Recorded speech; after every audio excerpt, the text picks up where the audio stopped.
요즘은 우리가 그 낯선 길을 이제 운전하고 갈 때에도 전혀 두렵지 않은 것은 이제 내가 목적을 두고 가는 그 길을 이제 내비게이션이 너무 잘 알려주기 때문에 처음 가는 길이든 낯선 길이든 우리가 전혀 두려워하지 않습니다. 여러분 그런데 그 길이 어떤가에 따라서 그 내비게이션을 의존하는 게 좀 다른 것 같아요. 예를 저는요. 평상시에는 그 내비게이션 그 볼륨을 아예 죽여놓거나 제일 작게 해놔요. 그러다가 내비게이션 필요해서 내 목적지를 두고 가는 그 목적지를 찍어놓거나 주소를 좀 찍어놓는데 웬만큼은 잘 아는 길인데 자세히는 모르겠다 싶으면 그렇게 크게 의존하진 않아요. 아는 길은 쭉 가다가 이제 모르는 데가 나오면 그때 이제 조금 의존을 하죠. 그래도 뭐 볼륨을 크게 틀어놓지는 않아요. 그런데 가끔 정말 중요한 목적지를 설정을 해놓고 가는데 정말 새로운 길이다, 잘 모르는 길이다, 낯선 길이다 하면은요 볼륨을 제일 크게 해놔요. 일단 처음부터. 왜냐하면 복잡한 길이고 또 가다가 잘못 들어섰을 때 다시 돌아 나오는 그 시간이 굉장히 오래 걸린다 싶으면 아예 출발할 때부터 그 내비게이션을 의존하는 의존도, 집중력이 굉장히 높아집니다. 그래서 볼륨도 제일 크게 해놔요. 여러분 그런 경우 있잖아요. 뭐 자동차 전용 도로나 고속도로에서 이제 오른쪽으로 좀 빠져야 되는데 이제 가깝게 빠져야 될 길이 한 세 개가 이렇게 몰려 있다. 애매한 상황이 되면 이게 지금 빠지라는 건지 다음에 빠지라는 건지 헷갈릴 때가 있잖아요. 그러면 그때는 정말 초집중을 해가지고 내비게이션이 시키는 대로 해야 됩니다. 한번 잘못 들어가면 이 돌아 나오는 정말 오래 걸려요. 저는 그리스도인의 삶에서 하나님의 말씀에 대한 어떤 의존도, 집중력, 그리고 믿음의 필요성도 이와 같다고 생각해요. 여러분 우리 그 인생의 목적지는 어디예요? 결국 하나님 나라입니다. 하나님 나라, 천국이잖아요. 거기다가 이제 내비게이션 설정을 해놓은 거지 않습니까? 가면서 안내를 들어요. 이 안내는 결국 하나님의 말씀입니다. 여러분 그런데 이 하나님의 나라를 목적지로 설정해놓고 하나님의 말씀을 듣고 가는데 이 가는 과정, 여정이 믿음에 따라 다 달라요. 정말 믿음으로 살고자 하는 사람은 이 하나님 나라라고 하는 목적지를 딱 찍어두고 우리 인생길을 걸어갈 때 혹시 그 길에서 벗어나지는 않을까? 정말 하나님 이 말씀의 볼륨을 제일 크게 해놔요. 제일 크게 해놓고 그 말씀에 집중하면서 살아갑니다. 또 순종하면서 살아가요. 하나님 말씀과 살아가는 하루하루의 삶은 매일매일 낯선 삶이에요. 새로운 삶이에요. 우리가 쉽게 갈 수 있는 길이 아니에요. 그래서 하나님 말씀, 그 내비게이션의 볼륨을 제일 크게 해놓고 그 말씀 따라 살아갑니다. 마치 창세기 12장에 하나님께서 아브라함을 부르시는 장면 같아요.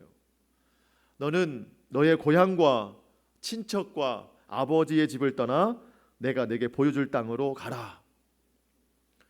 아브라함이 살던 곳은요 우상이 가득한 지역이었습니다. 죄가 가득한 지역이었어요. 그렇게 우상과 죄가 익숙한 그곳을 떠나서 하나님이 가라 하신, 하지만 정확히 그곳이 어딘지 알 수 없는 모르는 땅으로 가라 이렇게 말씀하셨습니다. 아브라함은 순종했어요. 하나님의 말씀만 믿고 출발했고 하나님 말씀대로만 갔습니다.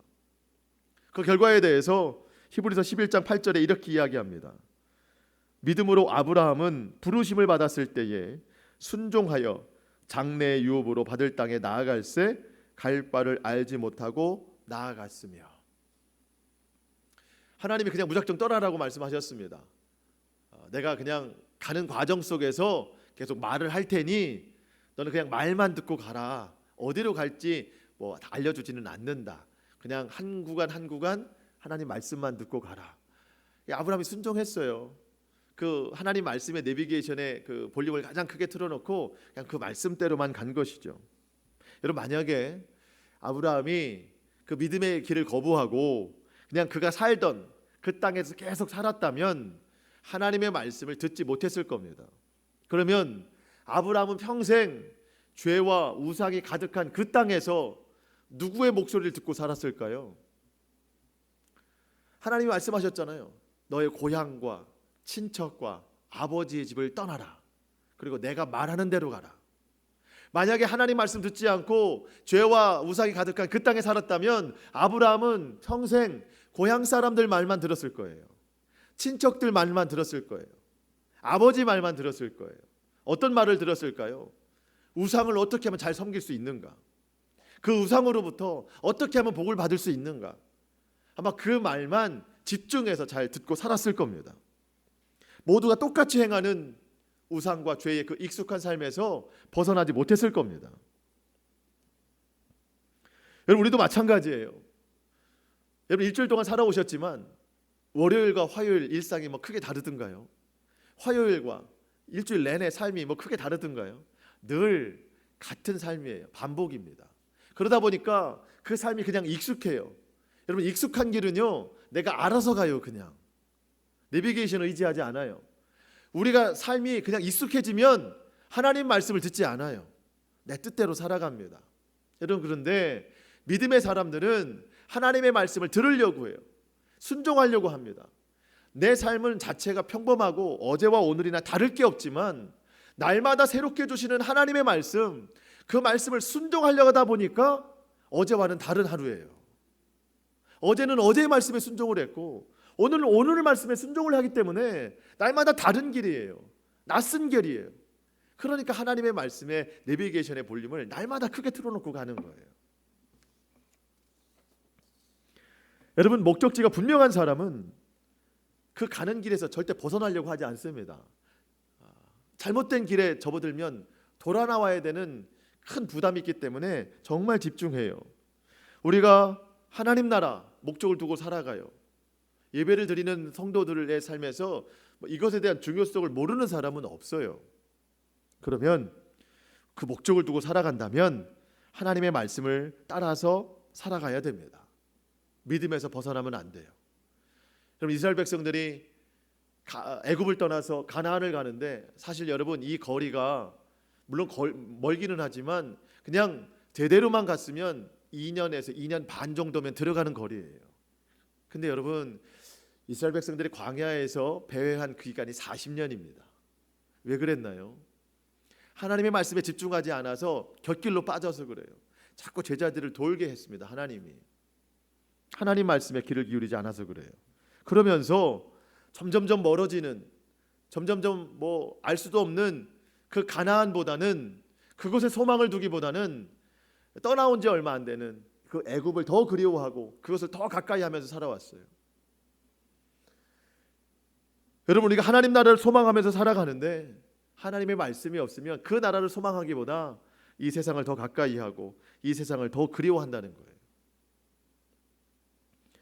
여러분, 우리가 날마다 하나님의 말씀을 따라서 믿음으로 하루하루의 삶을 잘 살아가야 됩니다.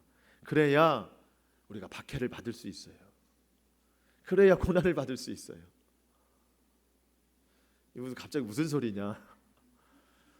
여러분, 믿음으로 살면 박해가 온대요. 믿음으로 살면 핍박이 온대요. 근데 나는 핍박이 없어요. 박해가 없어요. 박해가 있고 고난이 있어야 하나님 나라를 소유한다는데 그게 없어요, 지금. 저는 오늘 말씀을 묵상하면서 본래는 이 말씀을 보고 참 두려워해야 되는 게 맞아요. 의를 위하여 살아가는 사람은 박해를 받는다. 믿음으로 살아가면 참 박해가 있구나. 참 두려워해야 돼요, 사실은. 11절 말씀 보면 나로 말미암아 너희를 욕하고 박해하고 거짓으로 너희를 거슬러 모든 악한 말을 할 때에는 너희에게 복이 있나니. 여러분, 이 말은요, 그냥 예수를 믿는다는 이유만으로도 세상이 우리를 모욕을 주고 박해를 하고 고난을 준다는 거예요. 그러면 우리가 이 말씀을 보면 정상적으로는 내가 예수를 믿고 있는데 나에게도 이런 고난이 오나 보다. 참 두려운 말씀이에요, 사실은. 그런데 의를 위하여 박해를 받는 자는 복이 있나니 천국이 그들의 것입니다. 저는 이 박해, 천국이라는 단어까지 나갈 것도 없이 이 출발부터 안 되고 있다는 생각이 드는 거예요. 내가 의를 위하여 살고 있는가? 의를 위하여 산다는 것은 믿음으로 산다는 뜻이거든요. 하나님의 말씀을 따라 산다는 뜻이거든요. 근데 과연 그 출발을 내가 지금 하고 있는 건가? 여러분, 믿음으로 살지 못해서 내 삶에 박해가 지금 없고 고난이 없다. 여러분, 이게 진짜 고난이에요. 박해가 없는 게 고난이에요. 고난이 없는 게 고난이에요. 정상적이라면 박해가 있어야 돼요. 고난이 있어야 돼요. 근데 내게 고난이 없는 것이 진짜 고난입니다. 예수님을 믿는다는 이유만으로도 세상으로부터 모욕을 듣고 박해를 받고 온갖 나쁜 말을 듣게 될 것이라고 예수님 말씀하셨는데, 여러분, 내가 예수님 믿는다는 이유로 이런 말 들어본 적이 혹시 있는가? 간혹 그런 말은 들어봐요. 예수님 믿는 사람이 왜 그러냐? 이런 말은 들어요. 이런 말은. 어떻게 예수님 믿는 사람이 세상 사람과 똑같으냐? 아니, 세상보다 더하냐? 여러분, 오늘날 교회가 욕을 먹는 이유가 이거 아닙니까? 요즘 교회가 세상으로부터 참 욕을 많이 먹어요. 모욕적인 말을 많이 듣습니다. 여러분, 그게 고난이라고 말할 수 없어요. 핍박이라고 말할 수 없어요. 왜? 잘못한 것 때문에 욕을 먹는 것은 그건 고난이 아닙니다. 핍박이 아니에요. 여러분, 우리가 분명히 깨달아야 될 것은 내 죄로 인하여서 내가 어려움에 처한 건 이건 믿음으로 받는 고난과 핍박이 아닙니다. 그냥 그것은 죄값이에요. 그것은 그냥 내가 스스로 해결할 문제지 믿음으로 고난으로 이렇게 갖다 붙일 일이 아닙니다. 그것은 십자가라고 말하면 안 돼요. 그거는 예수님께서 말씀하시는 박해, 고난, 이것은 정말 믿음으로 살 때 받는 거예요. 여러분, 예수님 당시에 예수님도 그랬지만 예수님 믿는다는 이유로 사람들이 붙잡혀 갔잖아요. 모든 고난을 당했습니다. 물론 지금도 예수님을 믿는다는 이유만으로 죽임을 당하는 나라가 있어요. 자, 그러면 이 말씀을 그냥 우리는 어떻게 받아들여야 되는가? 저는 정말 고민이 많았어요. 우리는 지금 그런 형편에 처하지는 않지 않습니까? 그러면 우리는 이 말씀을 과연 어떻게 받아들여야 되는 건가? 여러분, 이것을 우리가 영적으로 잘 분별해야 되겠더라고요. 예수님께서 오늘 이 말씀하실 때에는 이 앞에 두고 있는 많은 사람들에게 그런 말씀을 하시는 거예요. 의를 위하여 박해를 받는다. 예수님으로 말미암아 박해를 받는다. 이것은 예수님 당시에 예수님을 가장 박해했던 사람들, 예수님을 믿는 사람들을 가장 핍박했던 사람들이 이제 바리새인들, 유대 종교 지도자들이었습니다. 이제 그 사람들이 있다는 거예요. 그 사람들은 예수님을 신성모독죄로 고발했습니다. 왜 네가 하나님의 아들이냐? 하나님의 아들이 어떻게 사람이 될 수 있느냐? 고발했어요. 그러면서 예수를 따르는 사람들도 다 고발하고 붙잡혀갔습니다. 박해했어요. 핍박을 했습니다. 그리고 그 당시에 또 하나 예수 믿는 사람들을 박해한 그 사람들이 누구냐면 로마의 총독, 로마 사람들이었습니다. 왜? 예수 믿는 사람들은 로마 황제에 숭배하지 않아요. 로마 황제에 절하지 않아요. 그 법을 따르지 않아요. 그러니까 로마의 어떤 권력 세력들은요, 예수 믿는 사람들을 다 붙잡아다가 죽이기도 하고 핍박하기도 막 했단 말이죠. 예수님을 믿는다는 이유로. 자, 여러분, 예수님을 믿는 사람들이 어떤 고난과 핍박을 당했는가? 성경은 정말 끔찍한 일들을 아주 정확하게 기록을 해놨어요. 제가 히브리서 11장 35절 이하의 말씀을 쉬운 성경으로 말씀을 드리겠습니다. 또 어떤 이들은 죽은 후에 더 나은 삶으로 부활할 것을 생각하면서 고문을 당하고 풀려나는 것을 거절하기도 하였습니다. 자, 여러분, 예수님을 믿는다는 이유로 붙잡혀갔어요. 고문을 당했습니다. 부인하면은 풀어준대요. 그런데 내가 이 믿음의 길 끝에 결국 하나님 나라 그 부활의 소망이 있는데 여기서 예수님을 부인하고 풀려날 것이 아니다. 그래서 끝까지 감옥에 갇혀 있었더라는 거예요. 어떤 이들은 조롱을 받으며 매를 맞았습니다. 어떤 이들은 묶인 채로 감옥에 끌려갔습니다. 그들은 돌에 맞아 죽었고 몸이 반으로 잘리기도 하였으며 칼에 찔려 죽기도 하였습니다. 양과 염소, 가죽을 두르고 가난과 고난과 학대를 견뎌야 했습니다. 그들에게 세상은 아무런 가치가 없었습니다. 그들은 광야와 산과 동굴과 땅굴 속에서 살았습니다. 이 사람들은 모두 믿음으로 이름이 알려진 자들입니다. 믿음으로 산 사람들은요 모두 다 이 고난과 학대, 핍박을 받았다는 거예요. 참 끔찍한 일이죠, 여러분. 여러분 지금도 세계 여러 나라에서는요 이런 박해와 고난 가운데에서 믿음을 지키는 성도들이 많이 있다고 그래요. 지금도요 어느 나라에서는요 예수를 믿는다는 이유로 붙잡혀서 공개 처형을 당하고 화형을 당하는 나라가 있어요. 출교를 당하는 나라도 있어요. 쫓아내는 거죠. 어떤 선교사님이 그런 지역에서 선교를 하다가 선교 보고를 위해서 한국 교회 방문해서 그 교회 목사님과 대화를 하던 중에 한국 교회 성도들이 시험 드는 이유, 교회를 떠나는 이유, 교회를 나오지 않는 이유, 예배를 드리지 않는 이유에 대해서 이야기를 듣고 매우 놀라워했다는 거예요. 그 선교사님이 정말 선교하는 나라는 정말 예수님을 믿는다는 이유로 정말 붙잡히고 감옥에 갇히기도 하고 고문을 당하기도 하고 심지어 죽기도 하고 동네에서 쫓아내지는 출교를 당하기도 하는데 그러면서까지도 믿음을 지키는데 한국 교회 성도들은 조금만 서운한 일이 있어도 가나안 성도가 된다. 가나안 성도, 교회 안 나가는 성도, 그런 성도가 된다는 거예요. 그 소리를 듣고 굉장히 놀라워했다는 거예요. 여러분, 주님이 우리에게 주신 믿음은 그렇게 연약한 게 아닙니다. 우리에게 주신 하나님 나라의 소망은 쉽게 놔버릴 수 있는 게 아니에요. 그래서 저랑 가깝게 지내는 어떤 교회 이제 목사님은요, 그 교회 모든 성도들 여름 휴가를 단기 선교 가는 거로 쓰게 한답니다. 모든 성도들을 다. 또 실제로 그렇게 간대요. 선교지의 상황을 가서 직접 보면 현재 지금 자신의 믿음이 얼마나 연약한지 그것을 아주 분명하게 스스로 깨닫는다는 거예요. 그러면서 믿음의 새로운 도전을 갖는답니다. 그래서 매해 여름이면 모든 휴가는 다 단기 선교로 간대요. 그것도 자비량으로 다 어려운 지역에 다 간다는 거예요. 두려운 마음으로 갔지만 갔다 오면은 믿음이 막 회복이 된다는 거예요. 그러면서 그동안 이제 신앙생활하면서 있었던 크고 작은 문제들은 이제 문제가 아니라는 거죠. 그거는 이제 문제로 여겨지지도 않는다는 거죠. 서운한 게 어디 있어요? 하나도 없죠. 모든 걸 다 이겨낼 수 있다는 거예요. 왜? 그 믿음을 보고 오니까. 긴장하지는 마십시오, 여러분. 단 한 가지 우리가 믿음의 성장은 좀 필요한 것 같아요. 우리 모두에게. 우리가 좀 더 중요한 부분을 생각해 보고 싶은데요.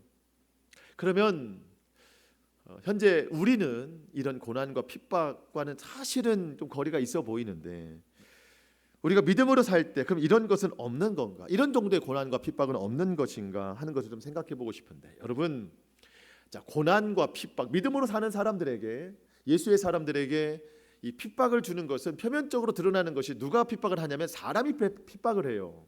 그렇죠? 또 상황적으로 그런 어려움을 우리가 맞이하게 됩니다. 자, 여러분, 그런데 믿음의 사람들, 예수님의 사람들에게 실제적으로 핍박을 주는 존재는 누구예요? 사탄입니다. 사탄이 하는 거예요. 사탄이 제일 싫어하는 존재는 예수님입니다. 당연히 예수님을 믿는 사람들도 사탄은 싫어합니다. 여러분, 사탄이 예수 믿는 사람들에게 여러 가지 수단과 방법으로 박해를 해요. 고난을 줍니다. 목적이 있을 거 아니에요. 여러분, 돈을 뺏으려고 하는 겁니까? 건강을 뺏으려고 하는 건가요? 사실 사탄에게는 그런 게 필요 없어요. 단 한 가지를 뺏으려고 합니다. 뭘 뺏으려고 해요? 믿음을 뺏으려고 하는 거예요. 하나님 나라에 대한 소망을 뺏으려고 하는 겁니다. 그래서 핍박하는 거잖아요. 여러분, 지금도 예수 믿지 않는 나라에서 예수를 믿는 사람들에게 왜 목에다가 칼을 겨눠요? 지금 네가 예수를 부인하면 살려주겠다는 거죠. 그렇지 않으면 죽이겠다는 겁니다. 이유는 하나예요. 그 목숨이 필요한 게 아니에요. 예수를 부인하는 게 필요한 거예요. 그 사람들에게는. 사탄이 하는 겁니다. 예수님을 믿지 못하게 하는 거죠. 예수가 전부가 아니라고 만드는 겁니다. 가장 중요한 거. 경건의 모양은 남겨두지만 능력만 빼앗아가는 겁니다. 이 목적을 두고 사탄이 지금도 주님의 백성들을 박해하고 핍박하고 고난을 주고 있는 겁니다. 예수님을 배반하게 하는 거예요. 히브리서 말씀처럼 감옥에 가두기도 하고 육체에 고문을 주기도 하고 죽이기도 하고 지금도 그런 나라들이 있다고 했죠. 그러면 오늘 이 부분을 우리가 어떻게 받아들여야 될까? 지금 내가 의를 위하여 살아간다면, 내가 믿음으로 살고 예수를 믿는다고 한다면 나에게 오는 박해와 고난은 과연 무엇인가? 사단의 목적에서 알 수 있어요. 예수님을 부인하게 만드는 것, 예수님을 믿지 못하게 만드는 것, 예수님이 전부가 아니라고 하는 것, 경건의 모양은 남겨두되 능력만 뺏어가는 것. 여러분, 이것이 저와 여러분이 당하는 오늘날 가장 큰 핍박이고 고난이에요. 이 일들을 이루기 위해서 사탄이 믿음의 사람들을 세상과 타협하도록 시험하고 유혹을 합니다. 여러분, 간혹 그런 사람이 있어요. 정말 너 예수 믿고 교회 나갈 거면 집에서 나가라든가 아니면 정말 협박을 한다든가. 근데 저는 여러분 그런 협박을 받아본 적이 없어요. 모태신앙이어서. 누구도 저보고 교회 나가면 죽이겠다고 목에 칼을 댄 사람이 없어요. 그런데 이 말씀을 보면서 분명하게 느낀 게 있어요. 사탄이 예수를 부인하게 하려고 제 목에 칼을 겨누지는 않지만 나의 믿음의 영혼에 하나님 나라 소망에 늘 칼을 겨누고 있구나. 그것은 분명한 거더라고요. 내 영에 칼을 겨누고 있어요. 내 믿음에 칼을 겨누고 있어요. 하나님 나라 소망에 여러분 칼을 겨누고 있다니까요. 왜? 흐려지게 하려고. 그러면서 말씀 없이 살아가게 하려고 얼마나 유혹하는지 몰라요. 여러분, 이 유혹이 가장 강력한 핍박이라는 거예요. 여러분 하나님의 나라에 대한 소망이 없이 믿음 생활하면 무슨 소용이 있겠습니까? 우리로 예수를 부인하게 하려고, 아니 입술로는 부인하지 않지만 삶으로 부인하게 하려고 세상 즐거움, 세상 유혹을 얼마나 우리에게 팀입니까? 여러분, 이게 핍박이라는 거예요. 이게. 죄를 가까이 하게 합니다. 우상에 빠뜨립니다. 여러분, 이 세상에 우상이 얼마나 많아요. 세상과 타협하면 좀 더 좋은 조건의 삶을 살 수 있다고 우리를 유혹해요. 그러면 우리가 그 유혹에 넘어가지요. 그만큼 예수를 잃어버리는 거예요. 이게 핍박인 거예요. 여러분. 이것이 우리의 믿음을 뺏어가는 정말 무서운 핍박과 고난입니다. 여러분, 우리는 다니엘과 세 친구의 믿음의 이야기를 잘 압니다. 유대의 청년들, 이스라엘의 청년들이 바벨론으로 끌려갔어요. 포로로 끌려갔습니다. 붙잡혀갔는데 처음으로 하는 게 뭐냐면 왕이 내려주시는 음식을 먹으라는 거예요. 우상에게 바쳐진 음식을 먹으라는 겁니다. 똑같은 유대 청년들이 많이 있었지만 그 음식을 먹지 않은 사람은 4명밖에 없습니다. 다니엘과 세 친구. 다니엘 1장 8절 말씀. 다니엘은 뜻을 정하여 왕의 음식과 그가 마시는 포도주로 자기를 더럽히지 아니하리라 하고 자기를 더럽히지 아니하도록 환관장에게 구하니. 여러분, 바벨론으로 끌려간 많은 유대 청년들이 있습니다. 예수 믿는 형제들이 많이 있어요. 세상으로 갔어요. 갔는데 이것저것 막 먹으라는 거예요. 딱 봐도 먹으면 안 되는 거예요. 생각을 해요. 이 더러운 것들로 자기를 더럽히지 아니하리라 하고 생각은 다 해요. 그런데 자기를 더럽히지 아니하도록 환관장에게 구한 사람은 4사람밖에 없어요. 바벨론에 가서도 경건의 모양대로는 다 살아갔어요. 마음으로 생각은 했습니다. 더럽히면 안 되는데.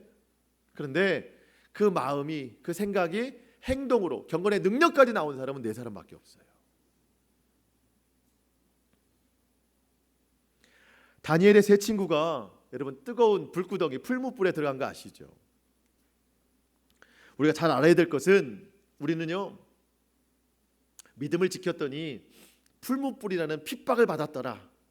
여러분, 사실은 이 풀무불, 뜨거운 불구덩이가 핍박과 고난이 아니에요. 사실 고난은 그 앞선 이유입니다. 이유. 당시에 바벨론 느부갓네살 왕이 금으로 만든 자신의 형상을, 일단 금 신상을 크게 만들어서 사람들로 하여금 다 절하라고 했어요.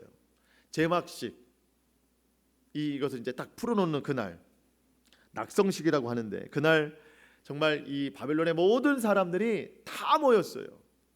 그 다니엘의 세 친구도 모였습니다. 그날 사회를 맡은 사람이 마이크를 대고 이런 광고를 해요. 지금부터 이 바벨론 왕실의 오케스트라 풍악이 울려지면 그 순간 모든 사람이 다 엎드려서 저 금신상에게 절해야 됩니다. 누구든지 엎드려 절하지 아니하면 그 사람은 즉시 맹렬히 타는 풀무불에 던져 넣으리라. 여러분, 거기에는요 유대에서 포로로 붙잡혀온 많은 유대 청년들도 있었습니다. 그 수많은 사람들 가운데 다니엘의 세 친구도 있었지만 딱 3명만 절하지 않았어요. 다니엘의 세 친구. 여러분, 모든 사람이 일제히 다 엎드렸어요. 3명만 서 있습니다. 얼마나 표시가 잘 나요. 이 사실이 느부갓네살 왕에게 전달이 됐습니다. 전달한 사람은 바벨론의 신하들이었지만 정확히 말하면 누굴까요? 사탄이 하는 일입니다. 다니엘 3장 8절, 그때에 어떤 갈대아 사람들이 나와 유다 사람들을 참소하니라. 참소했다는 말은 고자질했다, 전달했다, 이야기했다, 사실 이런 뜻인데, 참소라는 단어가 쓰인 이유가 있습니다. 여러분, 참소는 누가 하는 건가요? 사탄이 하는 거예요. 참소는 사탄이 하는 겁니다. 이 사실을 들은 느부갓네살 왕이 유례 없이 그들에게 한 번 더 기회를 줍니다. 너희 3명이 내 금신상에 절을 하지 아니하였느냐? 내가 이제라도 한 번 더 기회를 주겠다. 너희가 절하면 넘어가겠지만 그래도 절하지 아니하면 맹렬히 타는 풀무불 가운데 너를 던져 넣을 것이다. 너를 구해줄 신이 있겠느냐? 여러분, 한 번만 절하면 된대요. 한 번만. 여러분, 어떻게 하시겠어요? 풀무불에 집어넣는데요. 근데 한 번만 하면 된대요. 다들 하니까 하라는 거예요. 그리고 일제히 엎드리니까 누가 엎드리는지 모른다는 거예요. 사실은 한 번만 엎드리면 풀무불에 들어가지 않는다는 겁니다. 여러분, 사탄은요 예수님의 사람들에게 얼마나 기회를 많이 주는지 몰라요. 정말 기회를 많이 줍니다. 여러분, 풀무불이 박해가 아니고 한 번만 절하면 이게 박해라는 거예요. 이게 핍박이라는 거예요. 경건의 모양만 남겨두겠다고 하는 사단의 전략입니다. 여러분, 모양은 아무 능력이 없습니다. 경건의 모양만 남은 사람들은요 왕이 내려주신 음식, 왕이 내려준 그 음식 다 먹었어요. 모양만 남은 사람들은요 다 절했어요. 오늘날 우리에게도, 예수 믿는 사람들에게도 이런 유혹이 많지 않습니까? 제일 많이 나오는 유혹이 뭐예요? 딱 한 번만, 딱 한 번만, 딱 한 번만 눈 감고 해라. 불이한 이득인지 알지만 딱 한 번만 눈 감고 해라. 교회 다니는 거 알고 예수 믿는 거 아는데, 그래 평상시에 잘 사는 거 아는데 딱 한 번만.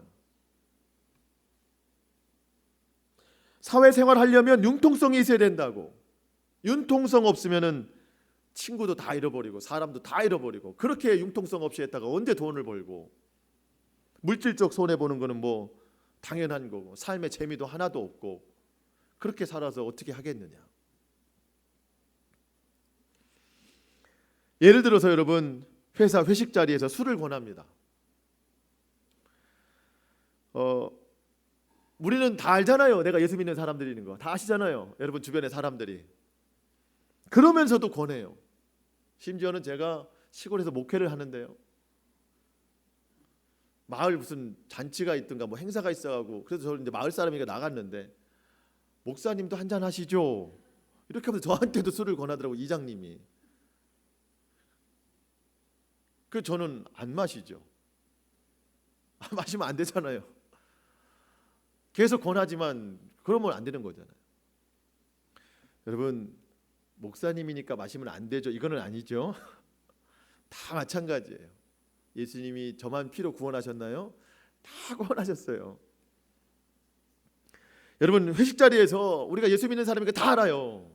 우리 그 정도는 다 얘기하고 다니잖아요. 그런데 딱 한 번만, 한 잔만 이런 얘기하죠.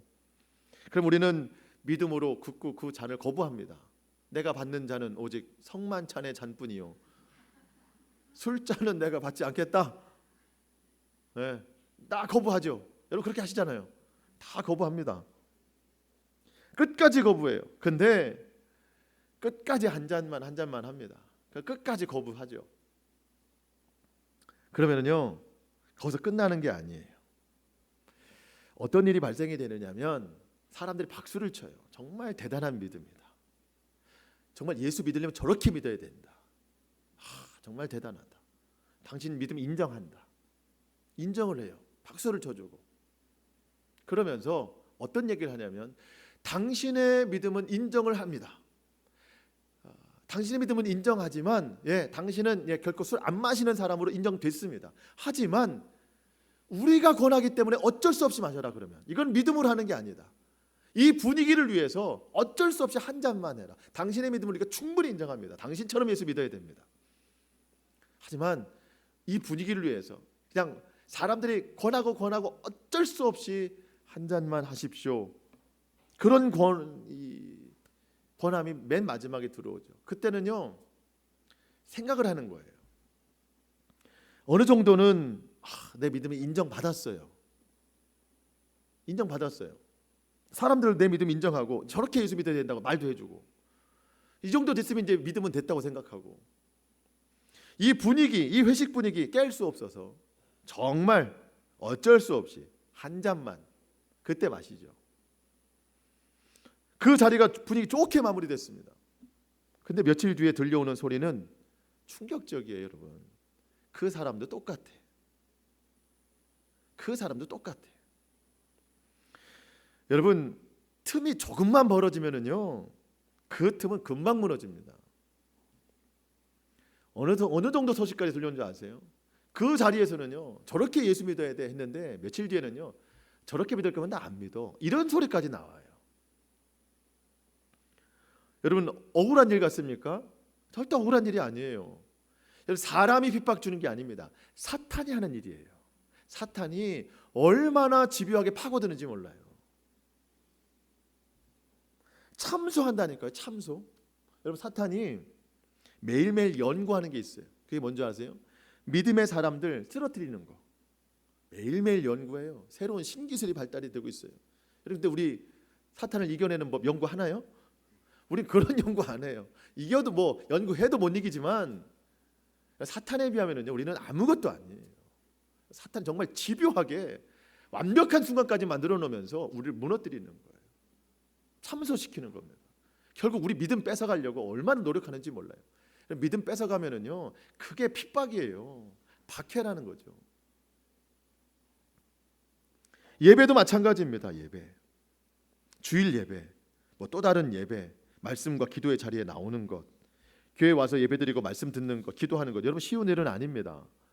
요즘같이 바쁜 시대에 교회 예배가 너무 많은 거 아니야? 이런 생각까지 들 정도예요. 예배도 많이 줄이고 있어요. 그래서 여러분, 그런데 상황이 안 된다고 그래서 마음까지 다 놔버려서는 안 됩니다. 여러분, 하나님 나라를 목적지로 가고 있는데 그 가는 과정길에 연료가 있어야 가는데 그 연료는 믿음밖에 없어요. 믿음으로만 가는 거예요. 그런데 성경은 믿음은 어디서 난대요? 들음에서 난다. 무엇을? 하나님의 말씀을. 누군가는 그래요. 예배의 자리에 나와서 내 물질적 손해를 봤다, 시간적 손해를 봤다, 기도했는데 뭐가 안 되더라. 여러분, 그래서 손해를 봤다? 그게 핍박이 아닙니다. 진짜 핍박은 예배를 드리지 않는 게 핍박이에요. 예배를 드리지 못해서 말씀이 없어서 믿음이 떨어지는 것, 이것보다 더 큰 핍박이 어디 있어요? 더 큰 고난이 어디 있어요? 우리가 하나님 나라를 목적으로 두고 간다면. 여러분, 이 시대를 잘 분별해야 될 것 같습니다. 보이지 않는 박해가 많아요. 저도 이 말씀을 보면서 과연 나에겐 무슨 박해가 있나? 예수를 믿지 말라고 하는 것도 아무것도 없는데. 여러분, 그런데 그 어느 때보다 심각한 박해가 많아요. 그 어떤 것보다도 심각한 박해가 많아요. 보이지 않는 박해와 고난, 무력이 아닌 유혹과 시험으로 공격하는 이 사단의 박해와 핍박 얼마나 많은지 몰라요. 우리가 깨어있지 않으면 그냥 속수무책으로 당할 수밖에 없습니다. 성령님을 의지할 수밖에 없어요. 말씀과 기도로 깨어있을 수밖에 없습니다. 하나님 나라에 대한 분명한 목적지를 두고 두리번거릴 게 아닙니다. 이 하나님의 말씀, 내비게이션의 말씀을 제일 크게 틀어놓고 오늘도 그 길을 가야 되는 거예요. 안 그러면 하나님의 말씀을 무음으로 해놓고 들리지도 않게 해놓고 자꾸 사탄의 소리, 세상의 소리만 들으면은요 자꾸 광야를 배회하는 거예요.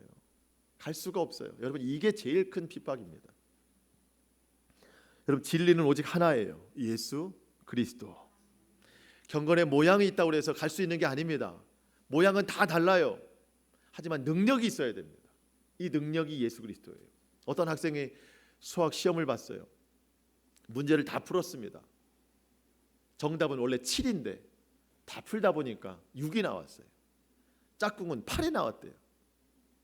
선생님이 다 오답 처리했습니다. 당연히 오답이죠. 두 학생이 교무실로 가서 쫓아가서 선생님한테 왜 이렇게 인색하시냐, 답이 7인데 6이나 8 정도 됐으면 거의 온 거 아니냐, 조금 지나쳤거나 조금 못 미쳤는데 그래서 이 정도 답해주면 안 되느냐, 이게 말이 되나요? 여러분, 정답이 나왔잖아요. 진리는 하나예요. 예수 그리스도 한 분밖에 없습니다. 경건의 모양, 그 모양 가지고 천국 못 가요. 마태복음 7장 21절, 나더러 주여 주여 하는 자마다 다 천국에 들어갈 것이 아니요 다만 하늘에 계신 내 아버지의 뜻대로 행하는 자가 들어간다. 여러분, 교회 와서 주여 주여 외치고 세상에 나가면 세상이 원하는 주여 주여를 외치고 주님 앞에 무릎 꿇고 금신상 앞에 무릎 꿇고 성만찬 참여하고 세상 만찬 참여하고 경건의 모양은 있지만 절대로 능력이 없는 그 세대에 하나님은 어떤 것이 진짜 핍박인가를 분명히 말씀해 주고 계시는 거예요. 디모데후서 3장 12절, 무릇 그리스도 예수 안에서 경건하게 살고자 하는 자는 박해를 받느니라. 믿음이 없으면 시험도 없어요. 환난도 없어요. 믿음이 있는 자에게만 사탄이 붙어요. 유혹해요. 시험을 합니다. 여러분, 그게 박해예요. 경건하게 살려고 하니까 핍박이 있는 거예요. 유혹이 있는 거예요. 과연 나는 박해를 받는 사람인가? 천국을 사모하는 사람인가? 어쩌면 그 출발, 시작조차 못하고 있어서 여전히 한 발도 뛰지 못하고 있는 안타까움에 처하고 있지는 않은가? 저는 그런 생각했어요.